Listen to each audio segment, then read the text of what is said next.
How is it going? I hope you are doing just as good as I'm doing today. Because do I have some stuff to talk about? Just getting right to it. What a long workout. I mentioned it yesterday, but since I had an unexpected rest day on a day where I wasn't supposed to rest, I'm now doing 4 workouts in a row every day. So yesterday was my bench and clean and jerk day, and now I'm jumping straight into the new part of it's like the second week of the first block. So a little bit more fatigued than I'd like to be, but like I said, you just got to work fucking through it and feel it out and be happy that you got the energy to put in. I'm proud of the form I had. I'm proud of the energy I got to exert. It could have been a lot worse. Every time you say it could have been better, it could also be worse. So just be happy with the effort you put in the moment. Snatches felt great. I did have a big old homie talk right before my last set, so I wasn't as tuned in as I wanted to be for our last top set, but you know what, felt good. And I had like one rep where I was like, that's ugly as shit, I'm gonna redo it, but I brought it back, and that's what matters. So overhead squat, my shoulders were definitely burning a bit, but it went, and I hit all my sets and reps, and the volume is literally meant to burn me out. This volume is going to be what carries me to where I can do some big old rep maxes a week from now. And snatch pulls, as you could probably guess, after working out for about 3 hours straight and having some really good homie talk, I was completely destroyed, but not in a bad way, just mental energy, physical energy, everything was in the fucking shitter in a positive way. I had spent everything, so I was just ripping that shit as hard as I could with zero thoughts in the brain. So physically, I am inclined to give it an 8.1. I think it's just right over that threshold, because realistically, it was a good day. The form was pretty solid, a couple hiccups, but I really pushed through, and I felt good. I really felt good. And today's a heavier day of the week. My main snatch day and my main clean and jerk days are when I go the hardest. And, I put in that energy. I think I really succeeded when it came to fulfilling what I wanted to do, when it came to the effort and the intensity for all the lifts. And mentally, I'll give it a whopping 8.65. It was a pretty damn good day. Again, it's really hard to push through these days that really want to fatigue the fuck out of you and make you think like, damn, I want to go home and just take a rest day. But pushing through these hard-ass days are what make the passion blow up twice as more. It makes me twice as determined to persevere. And other than that, it's always so good to see the good homies. I haven't worked out in Alabama for that long, when it comes to when I was here last February and here now. It's really only like just over a month that I've been going to this gym. But man, like the experiences I've had at other gyms and growing to learn to be more social and, enjoy talking with other people, it's really shown, because I have met so many people. And not just a matter of I've just met random people of like, oh, hey, it's good to meet you, I'm Jake. I have met people that want to uplift me, and vice versa. I've met a lot of people that I want to uplift just as much. So anyway, that's how my day was. Kind of getting into it. This was just kind of the topic that first came to my mind, so I was like, we'll run it. Because it kind of goes into a little bit of the FOMO stuff from yesterday. Not so much, but it's important to realize that when you have such awesome passions like I do at the gym or whatever else I'm doing with my life, it can get a bit convoluted sometimes, where you get so passionate to a point where you almost want all of your hobbies to be just as passionate. And the unfortunate truth of this is you just will not be able to put in the time, effort, and intensity that you do for every individual hobby that you want to make a passion project. Not every single little thing that you do in life that resembles a little bit of good fun that feels even just a percentage of the passion that you feel for that big old thing that you love doing every day in your life, like I do at the gym.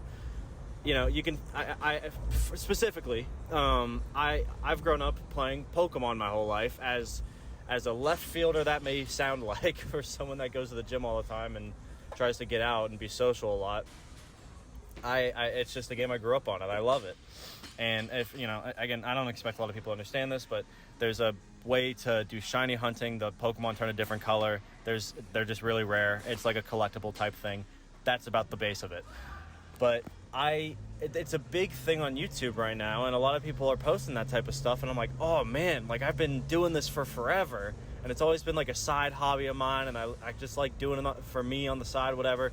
It could be cool to try to do something similar like I do with the weightlifting stuff.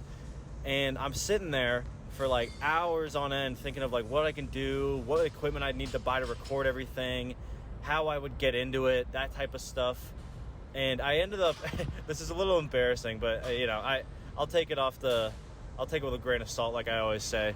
I went into my car like I do for the weightlifting videos, and I just fully explained the experience and the growth and development I had through this one super long playthrough I did that lasted 4 years, because it was just really hard to get the shinies in that game. But regardless of what the game is or how you're supposed to do it, the experiences I had really made me grow as a person. Like, I had a lot of development in the discipline and the love that I put into those games. And I went off for an hour straight, and when I started editing it, I almost instantaneously hated it. Not that I thought it was a bad video idea, not that I thought my editing was shit. I literally downloaded an editing software and like learned how to use it, and I was doing pretty good. I was cutting stuff out and feeling all special about it, changing the quality of the video and all that shit. And you know, like an hour in, I was like, man, this is kind of draining the fun out of the passion that I loved so much. And it made me want to stop shiny hunting. And I'm like, what the fuck? This isn't what happened with weightlifting. When I started recording and stuff, like it was just a fun thing to do and all this stuff, blah, blah, blah. And what I realized is that my want to make my passion for that style of gaming into a big passion project came from the influence of wanting to repeat what others had already done, you know?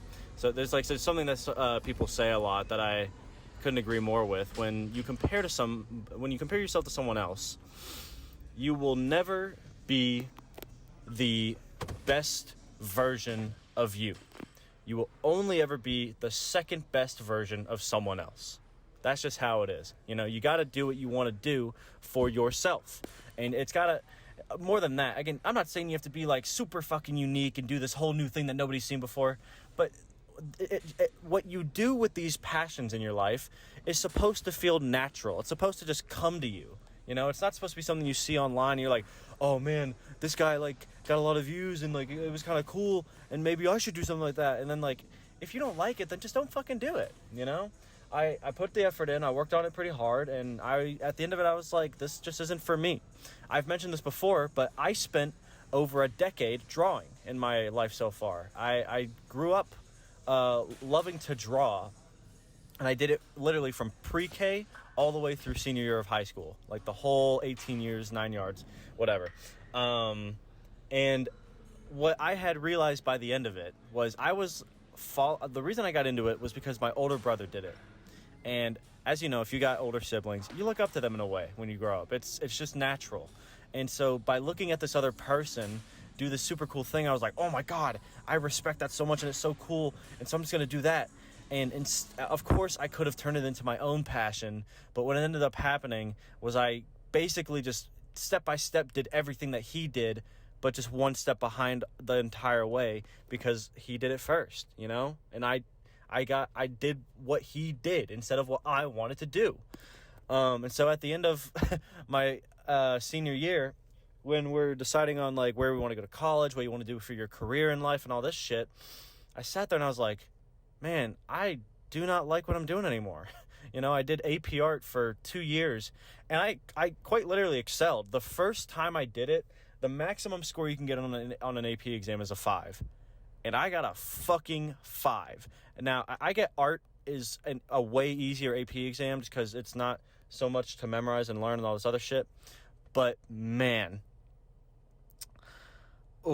did it feel good to be the top of the crop, you know? Like, I had really persevered. And not to say that I wasn't good at art and I wasn't good at the thing I was passionate in. I got really good. And my brother always told me that one of his biggest intimidations through me doing it was that I was inevitably going to overtake him one day, because I had started at an earlier age, and I was watching someone else better than me for so many years.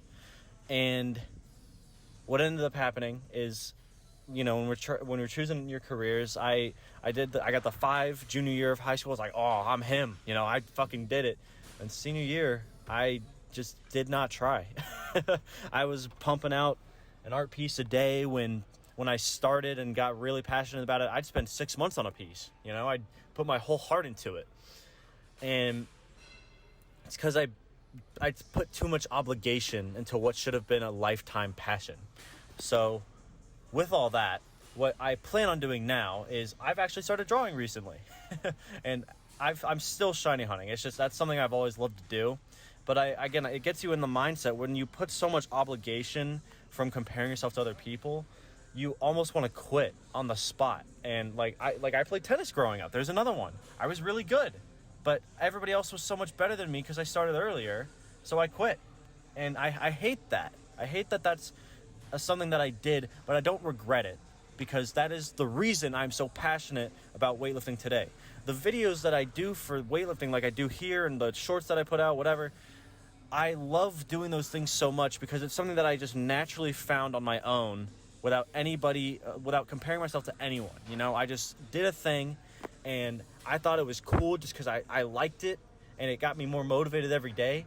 And I've said this before, but the people who naturally just have fun doing the things that they love will naturally become more successful in that area of expertise.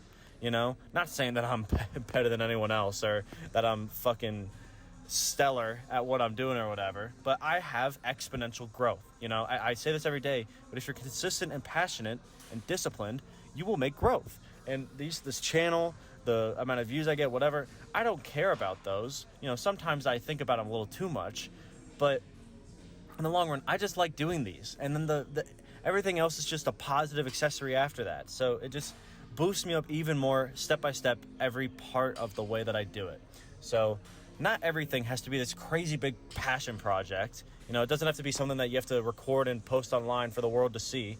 It's okay if it's just something that you do in your room by yourself, or something that you just show to a small niche group of people that you enjoy being around, you know? In fact, because of this, I've been inspired to do this, start gaming with other people that I've never met before, because nobody shiny hunts. It's a very rare thing that people do because it's so monotonous, and most people find it boring. But there's people out there. There's people online that talk about it all the time. So why not just try to meet some people, you know, get a group together and see how much passion I can pour into that. You know, there's always another way you can do it. It doesn't have to be this big social media thing where you want the whole world to see what you're doing for the chance of some sort of fame, you know? So I don't mean to go too hard into that. I just had a little bit on my mind, but take it with a grain of salt. Everything I say is just from my own personal experience. I love talking about it, you know, and I honestly, I love and appreciate the people that stick around to hear me out. But regardless, I'll be back here tomorrow. You know, I got my squats and my clean and jerks up in the weight this week. And I'm just going to stay passionate, stay consistent, and just love the things that I do in the moment, you know, for what they are, you know, not for what I compare them to be to other people. So let me know how your life's been going. Let me know how life's been going. I genuinely love hearing about it if you want to comment about it. But either way, I'll be back, and stay consistent, passionate, disciplined otherwise, you know. So I'll see you. Bye.